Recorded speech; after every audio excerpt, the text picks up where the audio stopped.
Garden Reach will be the 6th government company to come out with an IPO in 2018. And joining us now is the Chairman and Managing Director Kumar Saxena of Garden Reach to give us more details about the company. Now, sir, over the years, your financials have been a bit subdued. Your revenue has declined over FY13 to FY18. On the operational front, there were losses for the last 2 financial years, and you have been able to report a net profit only because of higher other income. So would you explain what led to this financial performance for the company over the last 5 years?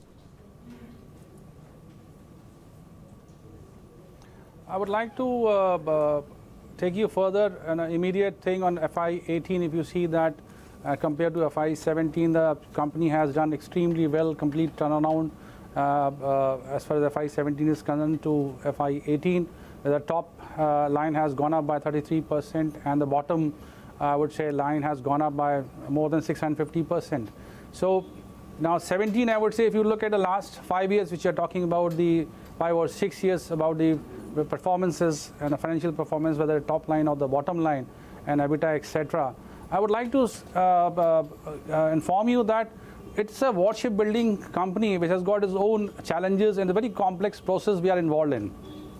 So during this period which we have been talking about, 5 years or so, we had certain orders which were ranging in 2013, the first time in the history of the GRSC, we had an order book of around 7,000 odd plus crores. And this order book, when you see that generally the top line, if you see, has been quite steady with this order book of 7,000, peaking at 2013, and then started coming down because of the revenue bookings happening. So I would say that generally the top line has been 1,600 plus crores, plus minus, and it is reaching to the peak, I would say, golden period of this particular segment of 5 years.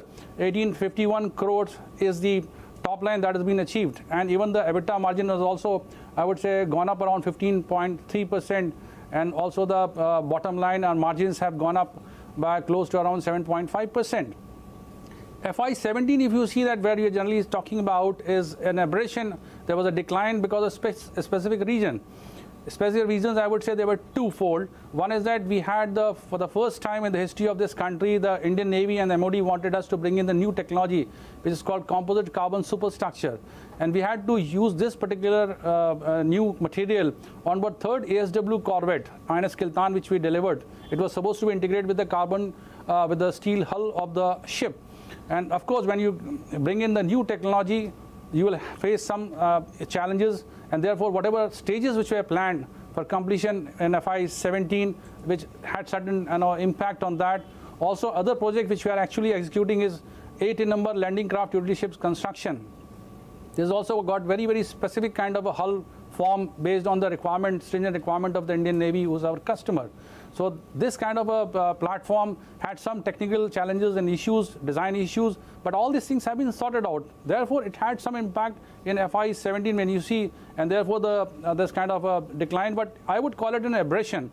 But FY18, if you see, has got a complete turnaround of the shipyard, and we have delivered 5 warships during last year itself. Less than 1 year, we have delivered 5 warships to Indian Navy, which is a record of sorts.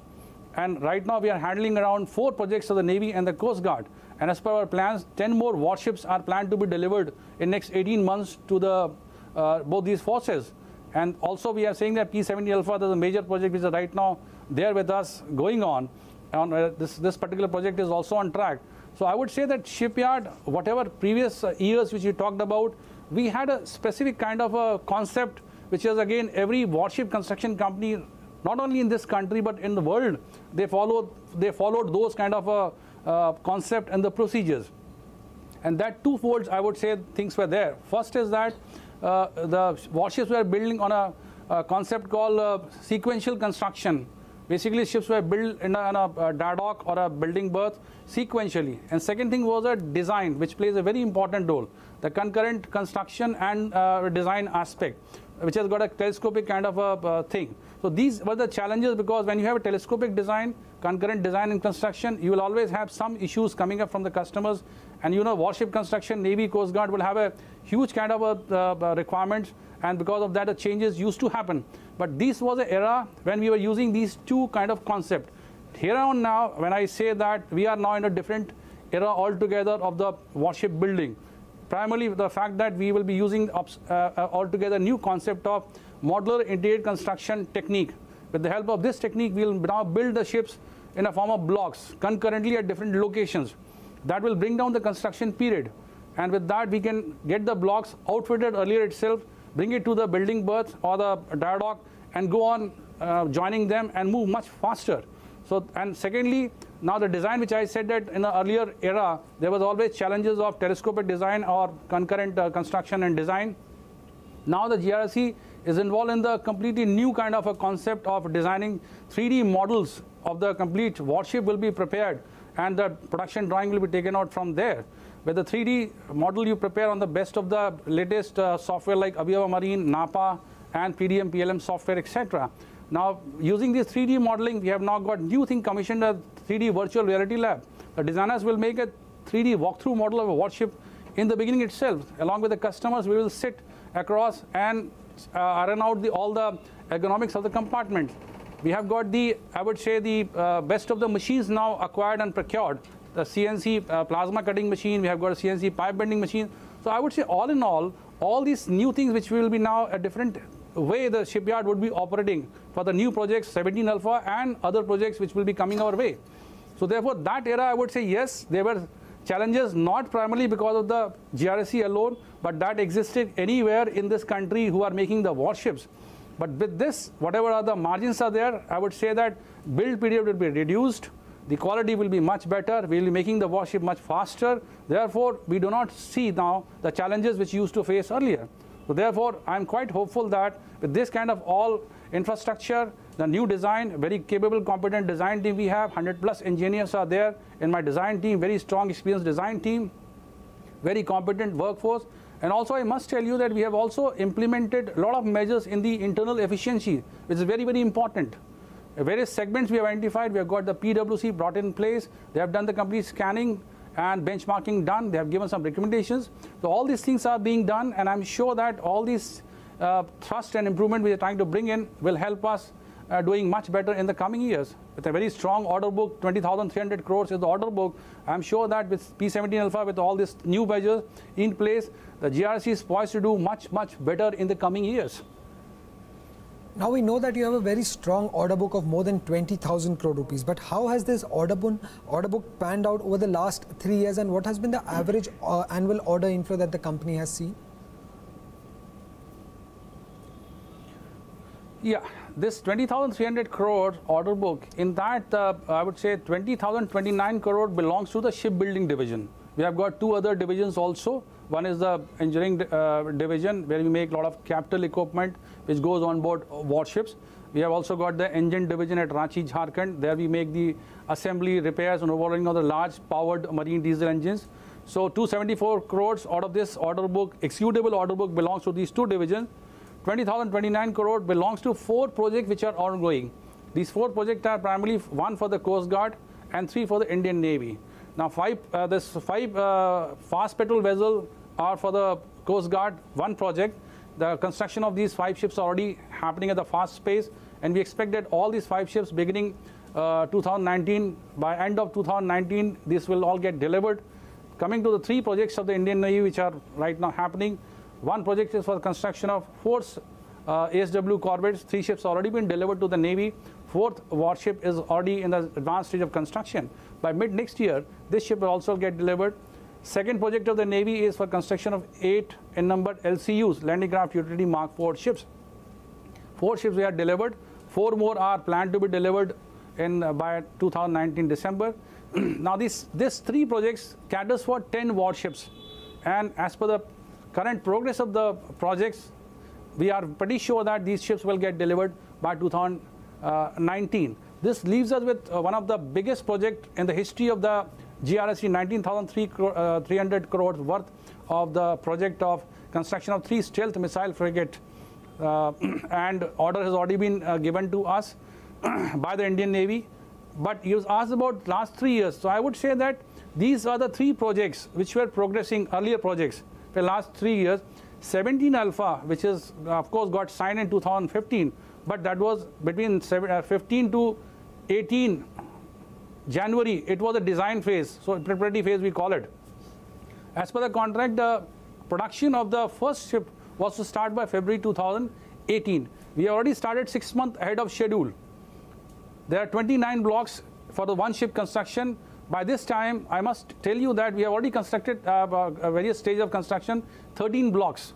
We already ordered the steel, ordered a lot of equipment, major weapon sensors, propulsion equipment, and other items have already been ordered. So all in all, I would say this 17 Alpha is progressing very, very well, very much on track. We have gained the momentum and we want to carry forward this momentum. Now, February 18 was a construction start date. Delivery date of the first ship of 17 Alpha is August 2025. And next ship will be 2024 August and third ship will be 2025 August. So in 7.5 years, the GRSC has to deliver 3 stealth missile frigates. And as I informed you that the complete construction using the best of the, I would say, infrastructure or modular integrated construction facility, which I would say is in line with the best in the world. We have got a now new concept in the design of this particular project of 17 Alpha, and also the very experienced team with us, and other strategy which I told you. We are pretty sure that we would be able to meet the delivery schedule of these 3 warships to the Indian Navy. So from February 2018 and first ship delivery, the way it is, each ship is around 6,000 plus crores. So you can imagine that, and now from on the first ship delivery is 5.5 years. So if I'm going to meet this particular timeline of delivery, that kind of revenue visibility which is there with us in 7 years' time is around 19,300 crore for this particular project. The growth is going to be tremendous as far as the GRSC is concerned in the coming years. 2 more contracts which we have become the lowest bidder last year in October for the Indian Navy. One project is for the construction of 4 survey vessel large, and other project is for the construction of 8 ASW shallow water craft. So what is the contract so these amount 2 for projects these orders? having become L1 and a competitive bidding basis. Unfortunately, I cannot tell you because it's not been brought out in the RHP. But that order is substantial, and we are very much sure that PNC is already over. By this year end, these 2 orders will also get signed, and therefore my order book from the current level of 20,300 crores will be going up substantially by this year end, hopefully. And with this order getting signed, virtually we'll be making around 15 warships, major ones, in next 7 to 8 years' time. So you can imagine the kind of revenue visibility and the kind of growth with all this kind of new wherewithal, modern infrastructure, modernized design team, a very experienced design team. The way shipyard would be moving forward in the coming years, I would say the future is very, very bright for the shipyard. We're in a different era, different plane, different stature altogether. So now the ship repairing segment, now that is also a very lucrative segment given the fact that it gives a continuous revenue stream and also higher margins. But in this segment, your company has kind of no exposure. Absolutely. So how do you plan to increase your presence in the ship repairing segment, and how do you intend to gain more orders when it comes to ship repairing segment? Yes, I think you are very right in saying so. The GRSC, I must say, that has a huge track record of making huge number and variety of the warships that has been given to the Navy and Coast Guard. Although you said repair and overhauling and modernization of the warships is a very interesting because area vertical, and because it provides a good margins and faster revenue, least of the capex. Having delivered so many warships, now we have started focusing on this particular vertical. I would say that we already started dialogue with the Indian Navy, in particular because 8 landing craft utility ships which is being given to the Navy Andaman Nicobar Command, Port Blair. We already commenced the dialogue, and I'm pretty sure that since we are the OEM, we are the manufacturer, the Navy is also looking like very keen to award us the AMC contract for the refit repairs of these 8 ships. Hopefully this also will be fructifying. So I must tell you that we have got the strategy made out to venture into this new vertical as well in the coming years. And having now made so many warships, we will be pitching hard with the Navy and the Coast Guard to give us the orders for the refit repairs of their warship, because as of now, whatever current fleets of the Navy and Coast Guard, they are getting older. And in coming years, they will get further older. Therefore, I see a huge opportunity there. And we are very much keen to get into this segment as well going forward. The company has a huge cash balance of more than 1,000 crore rupees. How do you plan to use this cash? Any capital expenditure plans or any buyback plans that the company has in mind? See, let me again tell you that what you are seeing as a cash balance as of now with the company, they are part of the, I would say, stage payment that has been given by the customers to us.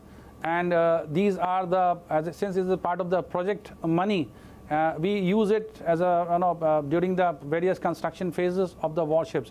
And as and when whenever based on the progress of the construction, these money available with us are being utilized for various activities such as ordering advance, etc. of the major equipment, and also the various subcontractors who are going to be working with us. So these are part of the projects, and they are being accordingly used for the project activity as well.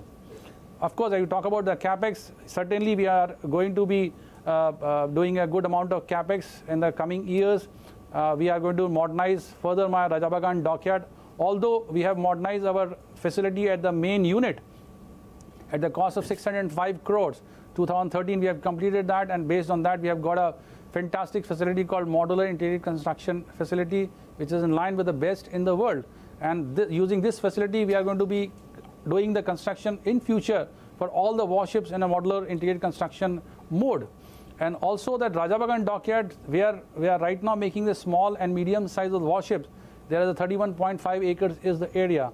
So there we have the plans that we would like to modernize this particular Rajabagan dockyard in 3 to 4 years' time, increase the capacity of the warship construction from 20, which we have right now, to 24. So this is the plan we have, and certainly some capex is already planned to be spent during this period. So it all will be done through internal accruals. We are not going to ask from any external sources the money that would be required for that. We are not going to borrow any money. So therefore, we will be doing all through internal accruals only. So lastly, is there a profit margin cap for the Navy orders that you bid for? Yes. When the contracts are awarded to the on nomination basis, there is a cap of 7.5% profit margin, which is basically at the PBT level. But I must add up one thing that which is always playing in the mind of the, I would say, people and investors also might be looking for it. I have definite plans. Now, I will be in a different way. The GRSC will be working with the kind of infrastructure and all other wherewithal we have got. Primarily, the internal efficiencies which we have planned to improve upon in various areas of operation in the shipyard. The kind of new things we are going to brought in, the automation, the kind of, I would say, the IT tools and packages, the, I would say, artificial intelligence. We identified them 4 core areas, that is the design. If the design has got direct implication of the cost and the quality of the products, here is the one area. Second one is the material procurement process is a huge, because 70 to 80% of the cost in the project is the material. And of course, the human resource management. So these are the areas, and project management, of course. We have planned to invest good amount of money to get all these things new. With that, I'm hopeful that the internal efficiencies will be going up substantially. That will save good amount of cost, especially in the material procurement process and the stored process, etc. If at all, if I'm not saying if, means I'm very sure that I will be in a position to do well there and save good amount of money, and that will help us improving the bottom line. So 7.5% in 19,300 crore worth of the project is one. In addition to that, if I do well in my internal operations and processes, that will further add up to my bottom line. So this is what my confidence is, and I'm pretty sure that seeing the track record last year delivering 5 warships, next 1.5 years delivering 18 warships, 10 more warships to the Navy and the Coast Guard, gives me added confidence that my shipyard has done extremely well. Going forward, it is poised to do very well. So this shipyard, I would say, GRSC has got a huge potential to grow in a big manner, and I would say that everybody must see this shipyard in from the different eyes altogether, because the kind of order book I have got, which was never there in the history of the GRSC. So therefore, we are going to do much better in the coming years. That will be all, sir. Thank you for speaking to Bloomberg Quint. With that, it's a wrap on this edition of IPO Adda. For more, stay tuned to Bloomberg Quint.